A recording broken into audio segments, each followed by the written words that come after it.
Hi guys, I am doctor Rajat और मेरे साथ इस समय बहुत ही एंटरप्राइजिंग क्लिनिशियन है मेरे साथ डॉक्टर राजन, जो पिछले 10-12 साल से प्रैक्टिस कर रहे हैं और अभी इन्होंने अपना मास्टर क्लिनिकल इम्प्लांट्स ट्रेनिंग का कोर्स कंप्लीट किया है। 20 से ज़्यादा इम्प्लांट सर्जरीज इन्होंने यहाँ पे की और अब अपने क्लिनिक पे भी बहुत सारे केसेस कर रहे हैं। हर महीने कम से कम 10 केसेस कर रहे हैं। और जानना चाहूँगा राजन से, पहले तो कंग्रेचुलेशंस कि अच्छे केसेस कर रहा है, शेयर करता है केसेस और आपको अपना सर्टिफिकेट मिल चुका है। You are a certified implantologist.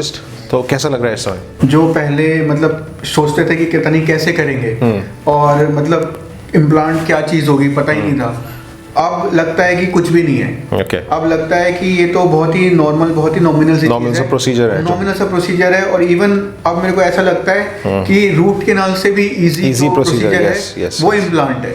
मतलब मैं तो यही कहना चाहूँगा कि इम्प्लांट का कोई मन में हवा नहीं होना चाहिए। मतलब ऐसा नहीं होना चाहिए कि पता नहीं क्या चीज़ हो जाएगी, हम सर्जरी कर पाएंगे नहीं कर पाएंगे। और बहुत ही प्यार से, बहुत ही आसानी से हो जाता है। एक बार अगर आपको आ जाए तो फिर आपके लिए कुछ भी नहीं, बिल्कुल मक्खन है। मतलब जो आपने पहला जब केस किया था यहाँ पे, तब हम बताएंगे उस समय तो उस समय तो सर बहुत ज्यादा डर लग रहा था। मतलब मैं लिटरली बोलूंगा मेरे हाथ कांप रहे थे अंदर से। मतलब सर के सामने नहीं दिखा सकते, मगर चाहे वो पहला केस हो, फिर 5वां केस, फिर 10, फिर 15, फिर जब लास्ट जब आखिरी आता है ना, उस समय तो लगता है कि सर की जरूरत नहीं है, अब तो सर आप बस। और सबसे इम्पोर्टेंट चीज, जब इसने 10 इम्प्लांट सर्जरीज कर ली थी तो he was on his own. ये अपने आप इस क्लिनिक में अपने आप patient, he used to treat patient, he used to do implants. और मेरे बिना असिस्टेंस के केसेस करना एक अपने आप में एक कॉन्फिडेंस बूस्टर है। तभी he is able to do his implant placement on his own. और बहुत अच्छी लगता है कि जब स्टूडेंट्स खुद मोटिवेट होते हैं, खुद अपने आप अपना वे बनाते हैं। मुझे आप ही का बताया हुआ है ना कि जाओ खुद देखो, हाँ, है ना? मतलब you have to practise, you have to practise. आपको प्रैक्टिस करना पड़ेगा, खुद देखना पड़ेगा, बिकॉज शुरू में दिक्कतें आएंगी। और सबसे इंपॉर्टेंट चीज जो आप इसलिए भी कर पा रहे हैं बिकॉज हम लोग जब केस डिस्कशंस करते थे, हम लोग जब हमें जो स्टडी मटेरियल मिला और जो वैरायटी ऑफ केसेस थे, चाहे वो रिड स्प्लिट का हो, चाहे वो हमारी उसकी हो, साइनस लिफ्ट का जो केस किया था, इतने सारे ग्राफ्टिंग के केस करे, साइनस लिफ्ट हो गया। तो ये सारे जो केसेस का एक्सपोजर होता है ना, इसके बाद डर निकल जाता है कि ये तो नॉर्मल सी चीज है। अब अगर कोई साइनस लिफ्ट भी आता है तो ऐसा लगता नहीं है कि भाई पता नहीं क्या करने वाला है या डर जाएंगे उसको देख के। तो मैंने डील कर लिया राजन के साथ कि अब 50 केस के बाद, 50 इम्प्लांट डालने के बाद मैं इसको जाइगोमैटिक सर्जरी सिखाऊंगा। जाइगोमैटिक इम्प्लांट्स, टेरिगोइड इम्प्लांट्स और बहुत सारे अच्छे केसेस। और बनता भी है, जब अपने क्लिनिक में आप इतने अच्छे केसेस करते हैं तो हम चाहते हैं कि क्लिनिशियंस और अपने आप को पुश करें और अच्छी अच्छी सर्जरीज और एडवांस चीज़ें सीखें। तो आई थिंक ये अभी शुरुआत है। मैं तो ये भी चाहता हूँ कि जो जितनी नॉलेज तुम्हें है, तुम अपनी नॉलेज शेयर करो अपने कुलीग्स के साथ और उनको एक अवेयर बनाओ through study clubs. Open your own study clubs अपने एरिया में और हर टॉपिक पे हर वीक डिस्कशन करेंगे तो you will be able to. मैंने अपने व्हाट्सएप ग्रुप है एक में, मैं रोज अपने केसेस शेयर करता हूँ। तो एक अच्छा एक मोटिवेशन होता है कि जब आप कोई केस देखते, अभी मैंने तुम्हारे साथ एक जाइगोमैटिक इम्प्लांट का केस शेयर किया था, टेरिगोइड इम्प्लांट का केस शेयर किया था। तो एक मीडियम है जहाँ पे आप सिर्फ केसेस को देख के मोटिवेट होना है और खुद करना है वो चीज को देख, चाहे कि हम कर सकते हैं। यस, लिटरली ऐसा लगता है कि बस ये तो बहुत आसान है। अब जाइगोमैटिक पहले मेरे को अभी लग रहा था कि पता नहीं कैसा हो गया, और सर ने वीडियो भेजा तो ऐसा लगा ये तो बहुत ही सिंपल सा है, आराम से डला हुआ है। और वो पता क्यों सिंपल है? उसके लिए आपको पहले पढ़ाई करनी पड़ेगी।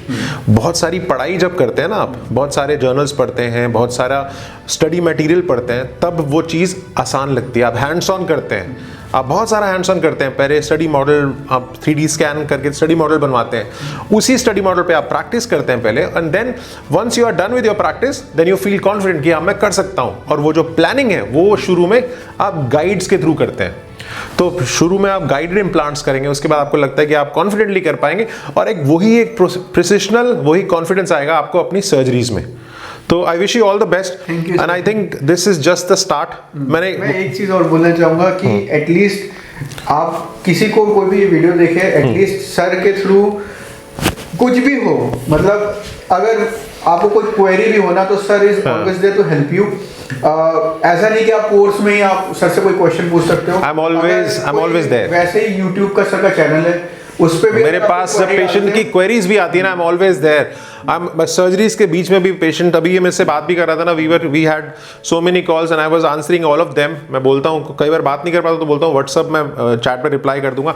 आई थिंक वो एक कनेक्शन है, वो एक कम्युनिकेशन है, वो बहुत इंपॉर्टेंट है, जो हमारे को पेशेंट से जोड़ता है, क्लिनिशियन से जोड़ता है, और एक बहुत बड़ा बॉन्ड है। और ये हमारा हक है कि जब हम, अगर कोई हमसे क्वेरी पूछता है तो this is our job, this is our duty. And I think वो एक बहुत बड़ा फैक्टर है। आपको अपना जो टाइम मैनेजमेंट है, वो आपको, हम इस बारे में बात ही कर रहे थे कि आपको उसको टाइम मैनेजमेंट करना पड़ेगा, और ऐसे केसेस को एग्जीक्यूट करने के लिए आपको पहले पढ़ाई करनी पड़ेगी। पढ़ना तो सर बेसिक है, यस, बट ये है कि आपने जैसे जो स्टडी मटेरियल दिया भी है ना, वो भी काफ़ी हेल्पफुल रहा। तो वो दैट इज अ प्रेजेंट, मैं वही बोल रहा हूँ, उसी को प्रेजेंटेशन बोलते हैं। जब आप उसको अच्छी तरह से, जब आप प्रेजेंट करेंगे ना कोई भी डिश, और आप वो प्रेजेंटेशन ही आपको स्वाद देगी, तो आपको अपने केसेस का स्वाद मिलेगा आपकी खुद की पढ़ाई से। तो आपका कोई भी अगर केस होता है, सपोज अगर आप कल कोई केस कर रहे हैं, चाहे रात को 2 बज जाए आपको उसको पढ़ाई करने में, आपको पहले से प्रिपरेशन करनी पड़ेगी। ये नहीं हो कि आप चेयर साइड पे प्लानिंग कर रहे हैं। कोई भी केस हो उसके, I am always there to help you, जैसे हमने हमेशा की है। तो बस बहुत अच्छा प्लस पॉइंट है कि मतलब कोई भी क्वेरी होती है तो कोई इमीडिएटली रिप्लाई कर देते। तो मैंने वही बोला है, आपके पास अब तो स्कैनर्स आ चुके हैं, आप स्कैन कर सकते हैं, गाइड्स बनवा सकते हैं, और you know it is so simple. तो काफ़ी अच्छा लगा जब मोटिवेटेड क्लिनिशियंस और मेहनत करके और अच्छे केसेस करके शेयर करते हैं, और हमें लगता है कि हमने जो भी सिखाया वो सफल हुआ, और इनको एक सक्सेसफुल इम्प्लांटोलॉजिस्ट की जर्नी में इनको सक्सेस इन्होंने पाली।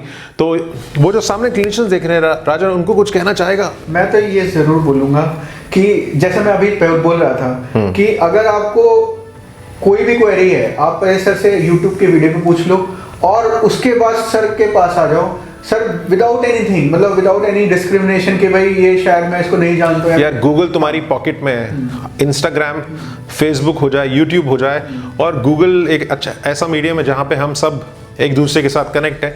तो हमारा पूरा एक चैनल है, हमारी वेबसाइट है dentalimplantindia.co.in, उसमें मोर देन 1000 केसेस हैं, डेंटल कोर्सेज की साइट है, और एक यूट्यूब का तो चैनल है ही। आई थिंक वो एक मीडियम है जहाँ से आप कनेक्ट हो सकते हैं। ठीक है राजन, थैंक्स अ लॉट यार, and thanks a lot for sharing एक बहुत अच्छा एनर्जेटिक पॉजिटिव, एक बहुत अच्छा सर मेरे से ज़्यादा एनर्जी तो आप में सिखाने में है।